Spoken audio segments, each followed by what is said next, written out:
Bismillahirrahmanirrahim. This is Amna and today we will discuss about difference between Bay and Gulf. Students, आज का lecture बहुत ज़्यादा important है क्योंकि ये ऐसी टर्म्स हैं जो कि बहुत ज़्यादा बच्चों को कंफ्यूज करती हैं।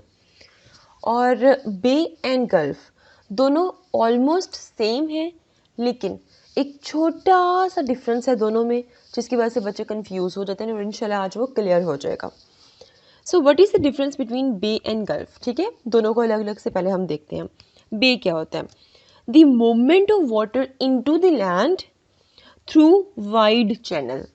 मतलब कि एक लैंड है, ठीक है, उसमें पानी मूव हुआ है लैंड में एक वाइड चैनल के थ्रू, ठीक है, या वाइड माउथ के थ्रू।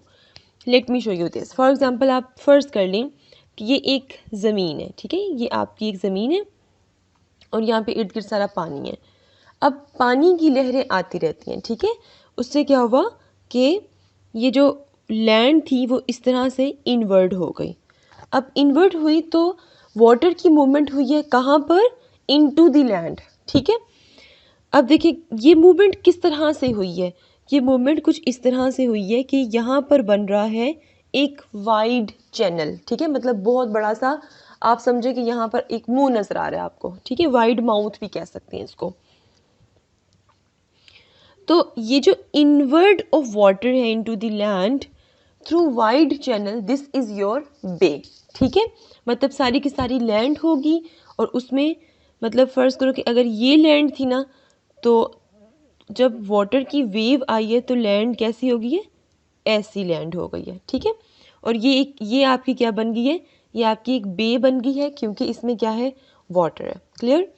अच्छा जी, अब यहाँ पर आप देखें, this is your land, this is your bay और इर्द गिर्द क्या है? सारा पानी है, ठीक है। और जब लैंड में इस तरह की आप ओपनिंग देखेंगे तो ये जो ओपनिंग है ये आपकी एक बे कहलाएगी, ठीक है। क्यों? क्योंकि इसका जो माउथ है वो क्या है? वाइड है। अच्छा जी, नेक्स्ट है जी गल्फ। क्या होता है? The movement of water into the land. वही बात रिपीट कर रही हूँ जो मैंने यहाँ बोली थी। Movement of water into the land, same मैं यहाँ पर वही बोल रही हूँ। यहाँ पर था थ्रू वाइड माउथ या थ्रू वाइड चैनल, ठीक है, बट यहाँ पे है थ्रू नैरो माउथ, ठीक है। यहाँ पर जो ओपनिंग है वो इतनी बड़ी नहीं है बल्कि बहुत बारीक सी है, बहुत नैरो सी है। फॉर एग्जाम्पल फर्ज करें कि ये है जी आपकी लैंड सारी की सारी, ठीक है। दोबारा से ड्रॉ करके आपको बताती हूँ। ये देखिए ये आपकी सारी लैंड है, ठीक है। वाटर वेव आई और यहाँ से जो लैंड है वो इस तरह बारीक सी पीछे चलेगी, बाकी सारी लैंड ऐसे ही आ गई, ठीक है। तो यहाँ पर ये जो बहुत बारीक सी आपको एक होल नज़र आ रहा है, दिस इज़ योर गल्फ, ठीक है। यहाँ पे भी क्या है? पानी की मूवमेंट कहाँ हो रही है? लैंड में हो रही है, एक नैरो माउथ के थ्रू या एक नैरो चैनल के थ्रू। अच्छा, यहाँ पर देखें कि कितना नैरो है यहाँ पर, ठीक है, मतलब इतना ज़्यादा एक्सपोज नहीं हो रही ये जगह पानी से। लेकिन यहाँ पर देखें ये वाइड है, मतलब कि ये जो जगह है ये वाटर से एक्सपोज हो रही है इजीली। ये देखिए ये आप देख सकते हैं वाइड, बट ये देखिए आप देख सकते हैं दिस इज नैरो, ठीक है। सो बस इतना सा डिफरेंस है बिटवीन बे एंड गल्फ। यहाँ पे भी देखिए इर्द गिर्द सारा पानी है और जहाँ से जो लैंड है वो अंदर की तरफ गई है वहाँ पे भी क्या है? सारा पानी है। तो होपफुली आपको समझ आ गई है बे और गल्फ क्या होता है। अब मैं आपको ज़रा एक डायग्राम में दिखा देती हूँ। ये देखिए जी, सेम वही डायग्राम जो मैंने पीछे ड्रॉ की हुई है। ये लैंड है और ये दरमियान में क्या है जी? ये बे है, इर्द गिर्द सारा क्या है? पानी है। अगेन यहाँ पे आप देख सकते हैं जो माउथ है इसका वो एक वाइडर माउथ है, वाइड है, नैरो नहीं है। इजीली ये जो जगह है वाटर से एक्सपोज हो रही है, ठीक है। नेक्स्ट, अब यहाँ पर आप देख सकते हैं अगेन ये एक बे है जो कि इजीली वाटर से एक्सपोज हो रही है, वाइड चैनल है यहाँ पर। बट ये क्या है जी? एक गल्फ है, ठीक है। ये सारा ये गल्फ है और आप यहाँ पर देखें कि इजीली एक्सपोज नहीं हो रही वाटर के साथ, क्योंकि देखो यहाँ से पानी जाएगा तो यहाँ पर ऑलरेडी लैंड है, यहाँ पे भी लैंड है, तो यहाँ पे भी देखें कितनी छोटी छोटी, आप ये देखिए ये नैरो से रास्ते हैं, ये देखिए ये नैरो, ठीक है। बट यहाँ पर देखें कितना वाइड आपको एक रास्ता नज़र आएगा, ठीक है। नेक्स्ट, अच्छा जी, अब ज़रा डिफरेंस देखते हैं दोनों में डिफरेंस क्या है। बेसिक डिफरेंस देख लिया, बाकी के जो डिफरेंस है वो हम देख लेते हैं। A bay is typically smaller than gulf. जो बे होती है वो गल्फ की निस्बत क्या होती है, छोटी होती है। तो डेफिनेटली गल्फ उसका ऑपोजिट होगा, गल्फ जो उनसे वो लार्जर होगा बे की निस्बत। अब इसको क्लियर कर लेते हैं। अगर मैं दोबारा यहाँ पर आ जाऊँ, यहाँ पर, ठीक है। अब देखिए, अगर आप लोग ये गल्फ देखो, ठीक है, तो ये लंबी सी इस तरह की शेप आपको नज़र आएगी, ठीक है। तो इसलिए जो गल्फ होगा वो बड़ा होगा, लार्जर होगा। अगर आप बे देखो तो ये देखो, ये बस इतनी सी है, ठीक है। ये इस तरह एक लंबी सी शेप नहीं बना रही है। दैट्स वाई ये क्या है जी, छोटी है, बे छोटी होती है गल्फ की निस्बत। अच्छा, उसके बाद है सेकंड डिफरेंस क्या है जी, bay has a wide mouth जबकि gulf has a narrow mouth. ये मैंने भी आप लोगों को क्लियर कर दिया। A bay is more enclosed toward the water जबकि a gulf is less enclose toward the water. ये भी मैंने आपको भी बताया है कि आप देख सकते हैं इधर, यहाँ पर आप देख सकते हैं कि ये इसका वाइड माउथ है, वाइड चैनल है, दैट्स वाई इजीली यहाँ पे पानी आ सकता है। बट यहाँ पे जो ओपनिंग है, जो माउथ है, जो चैनल है, वो नैरो है, तो इजीली बहुत सा पानी यहाँ पर नहीं आ सकता, थोड़ा थोड़ा थोड़ा थोड़ा पानी जाएगा। तो यहाँ पे एक्सपोजर टूवर्ड्स वाटर जो उनसा है वो इतना ज़्यादा नहीं है गल्फ के केस में, लेकिन बे के केस में ज़्यादा है। नेक्स्ट है जी, अभी is connected to the ocean और लेक। अब एक जो बे होगी वो कौन से पानी के साथ कनेक्ट होगी, या तो सिर्फ ओशन या फिर लेक के साथ, ठीक है। और जो गल्फ है that is connected to the ocean, वो सिर्फ ओशन के वाटर के साथ ही कनेक्ट होगी। क्लियर, ओके जी। अब हम नेक्स्ट देखते हैं, important gulf of the world. ये जो पोर्शन है this is very important for your MCQs purpose. MCQs based जितने भी एग्जाम्स होते हैं उसके लिए ये जो पोर्शन है बहुत इंपॉर्टेंट है। अब दुनिया में कौन कौन से इम्पोर्टेंट या लार्जेस्ट गल्फ है आपको ये पता होना चाहिए। So number 1, gulf of Mexico, ठीक है, this is the world's largest gulf.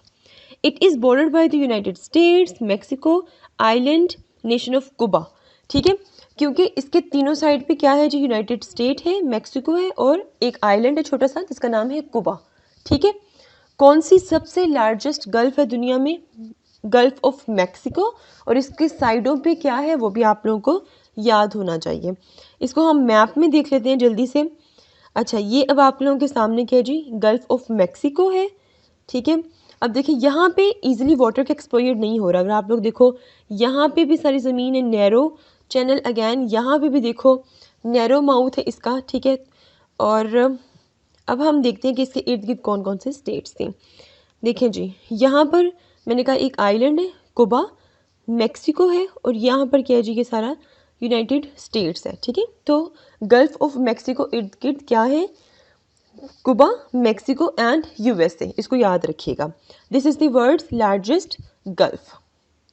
Okay, next number 2 है जी, gulf of Oman. Gulf of Oman ये कनेक्ट करता है, किसको कनेक्ट करता है, अरेबियन सी को स्ट्रेट ऑफ हॉर्मूज के साथ, ठीक है, एंड देन पर्शियन गल्फ के साथ। दैट्स वाई ये भी बहुत इंपॉर्टेंट गल्फ है। फिर से रिपीट कर रही हूँ, ये किसको कनेक्ट करता है, अरेबियन सी को स्ट्रेट ऑफ हॉर्मूज के साथ एंड फिर आगे पर्शियन गल्फ के साथ, ठीक है।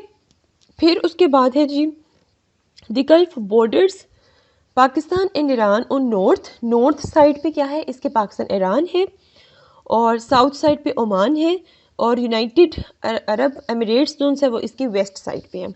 इसको भी मैप में ज़रा हम देख लेते हैं। ये देखें जी, this is your gulf of Oman. सबसे पहले ये किस किस को कनेक्ट करते हैं जी, गल्फ ऑफ ओमान, ठीक है। यहाँ पे स्ट्रेट ऑफ हॉर्मूज है, इसको पर्शियन गल्फ के साथ कनेक्ट कर रहा है, ठीक है। यहाँ पे अरेबियन सी है। अब कौन कौन से स्टेट्स हैं जी, ईरान एंड पाकिस्तान नॉर्थ में है, ठीक है, और इसके अलावा ओमान है ये यहाँ पर, ठीक है, और यहाँ पर यूएई है, ठीक। अच्छा, उसके बाद थर्ड वन है जी, gulf of Aden, that is located in Arabian sea, ठीक है। गल्फ ऑफ एडिन कहाँ पे, अरेबियन सी में है। उसके बाद पर्शियन गल्फ आ जाएगा, ये कहाँ पे है जी, वेस्टर्न एशिया में, between Iran and Arabian peninsula.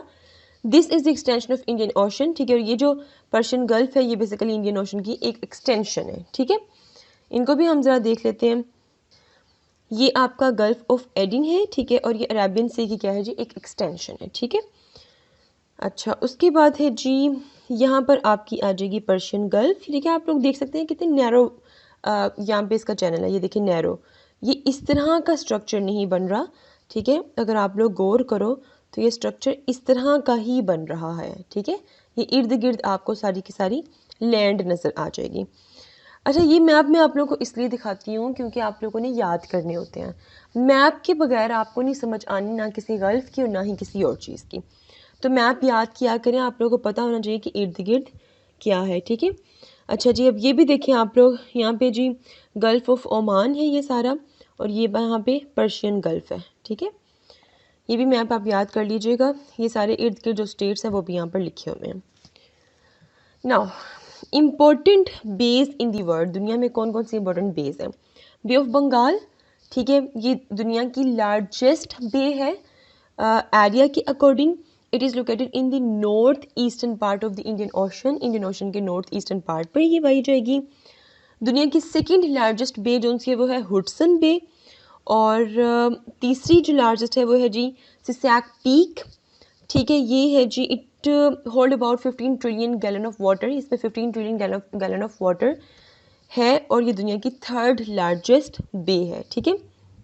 जैसे कि यहाँ पे आप लोग देख सकते हैं ये आपकी बे ऑफ बंगाल है, ठीक है, और इसके इर्द गिर्द कौन सी स्टेट्स आती हैं वो भी आप देख लीजिए।